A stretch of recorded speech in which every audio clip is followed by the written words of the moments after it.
Well, good morning once again. If you're tuning in, this is In the Headlines right here on Good Morning Kenya with just 6 days to the August polls. What you're seeing on your screen are the 4 candidates that have been cleared to run for the top office in the next 6 days or so. On my far left, we have Raila Odinga, and whose running mate is Martha Karua. We have William Ruto, Rigathi Gachagua, George Wajakoya, running mate there, Justina Wamai, and David More, whose deputy running mate there is Ruth Moshero Mutua.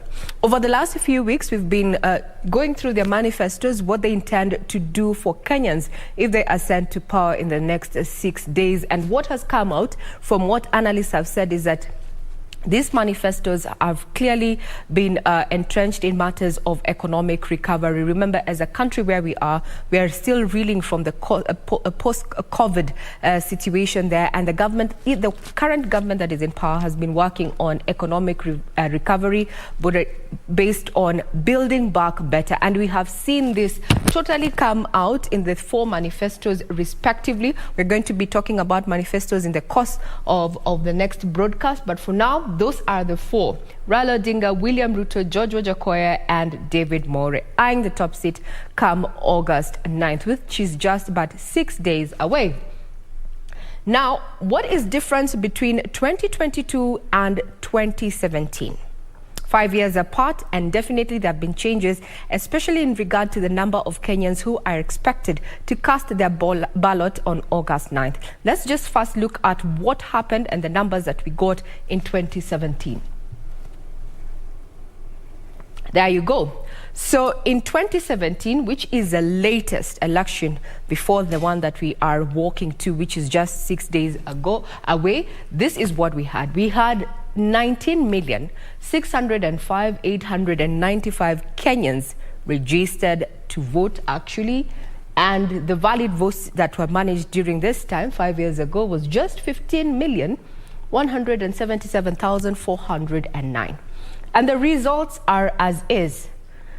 Top there is a duo, the dynamic duo of Deputy President William Ruto and Uhuru Kenyatta there, and Jubilee there, garnering 54.17% of the total votes cast at 8,221,482. And coming in second and close is Raila Odinga under Nasser, garnering 44.94% of the total votes cast, and the number being 6,820,598 there. Last but not least, the 4th in this particular race was none other than Joseph Ndega as an independent candidate who managed only to garner 38,018 votes, and that was an equivalent of 0.25% of the full, or rather the votes cast during that particular election. If you look closely at the map, and we've been talking about strongholds and such, even in the campaign trail right now, we've been also having polls that have indicated who is likely to vote where by demographic as well as geographical placement. This is how the vote turnout was. We see the north was all red, central all the way to the coastal region. Lower parts were red there, indicating that Uhuru Kenyatta and William Ruto drew their support from northern parts of Kenya, central as well as Rift Valley, while his main rival then, Raila Odinga, managed Turkana as well as western, coming all the way to eastern.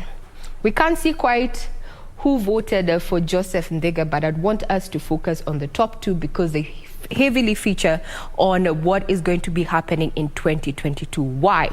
It's because now Uhuru Kenyatta, who is the current president, has actually drawn all his weight behind Raila Odinga and Azimio, One Kenya Alliance. And even from yesterday's pronouncements, he said, well, if for peace and prosperity, then Kenyans should vote for Raila Odinga there.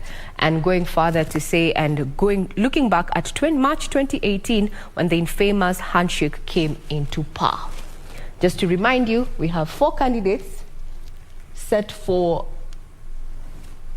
the 2022 elections, presidential elections, and that is Raila Odinga of the Azimio camp and Kenya Kwanza there, His main rival there being William Ruto, who is the current deputy president. And we've been looking at the dynamics in as far as matters of politics are concerned.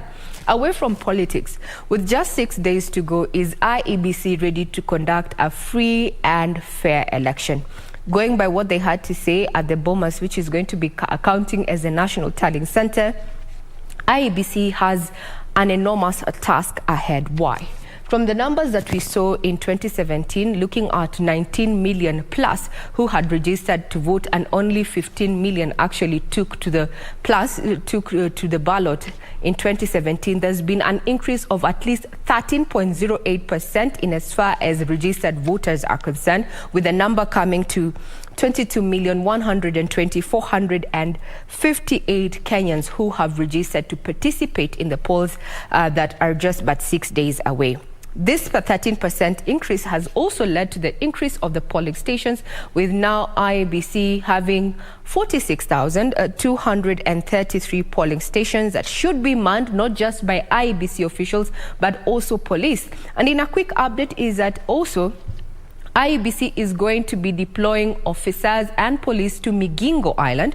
Remember, this is an island that is secure, domiciled within Lake Victoria, and there's been a push and pull between Kenya and Uganda when it comes to matters of security, but things are changing in as far as the August polls are concerned, with 49 Kenyans expected to cast their ballot in the said island, Migingo Island there. Now, also what you're going to notice in the upcoming elections is that, anchored by law, is that these queues in these 46,223 polling stations, maximum of Kenyans or persons queued, voters, should be maintained at 700. 700 voters are expected to be lined up, maximum per every queue. And we are going to be having 16,100 candidates who are eyeing various elective seats across the country, and IEBC is also going to be taking the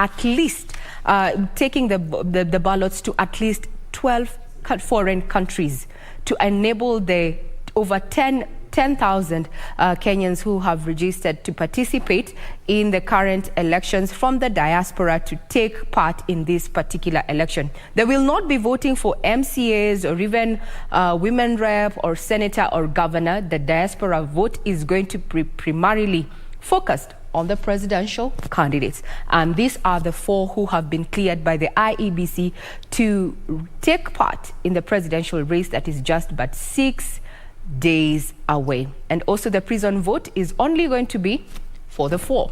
I'm Regina Manyara. I leave in the capable hands of the rest of my team. You have been watching Good Morning Kenya. Let's see you tomorrow as we speak more updates in regard to where we are as far as Kenya decides, right here on KBC Channel 1.